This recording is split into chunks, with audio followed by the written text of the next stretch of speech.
परतवाडा अंजनगाव महामार्गालगत पथरोट येथील रवींद्र खाजुने शेतकऱ्याच्या शेतघराला शुक्रवारच्या रात्री लागलेल्या भीषण आगीत मोठ्या प्रमाणात नुकसान झाले आहे। प्राप्त माहितीनुसार पथरोट गावाला लागून विदर्भ केला सप्लायर्सच्या कोल्ड स्टोरेजच्या पाठीमागे खाजुने यांच्या शेतात शेतघर आहे। आगीत जळून खाक झालेल्या शेती साहित्यात 3 सुचार संच, 200 पाईप, ठिबक संच, दुचाकी, रासायनिक खते, गुरांचा चारा, कीटकनाशके, हळद बेन, 4 क्विंटल कांदा बियाणेसह तयार केलेली हळद व नुकताच तयार झालेला 40 टन कांदा, 2 विद्युत जनित्र इत्यादींचा समावेश आहे।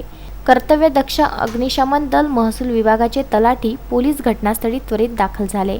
संबंधित विभागाने केलेल्या पंचनाम्यात एकूण नुकसान 23,14,000 रुपये असल्याची माहिती तलाठी बलिराम देवकते यांनी दिली। या घटनेची माहिती पोलिसांना मिळताच हेड कॉन्स्टेबल हेमंत येरखडे यांनी अग्निशमन दलास सूचना दिली। ठाणेदार मनोज चौधरी यांच्यासह ठाणेदार शिवशंकर खेडेकर, अमरलाल कासदेकर, गोरेलाल चिमोटे घटनास्थळी हजर झाले। दर्यापूर अचलपूर येथील अग्निशमन दलाच्या बंबांनी आग नियंत्रणात आणली। आगीचे कारण नेमके कळू शकले नाही। प्राथमिक अंदाजानुसार शॉर्ट सर्किटने आग लागली असल्याचं सांगण्यात येत आहे। आग वेळेतच नियंत्रणात आली नसती तर इकडे कोल्ड स्टोरेज व वस्तीतील घरांना आग लागली असती।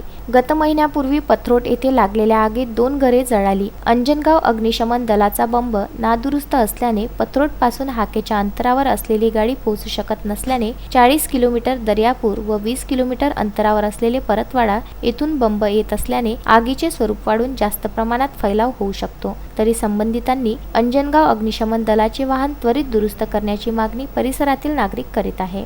पंकज साबू, विदर्भ न्यूज, परतवाडा।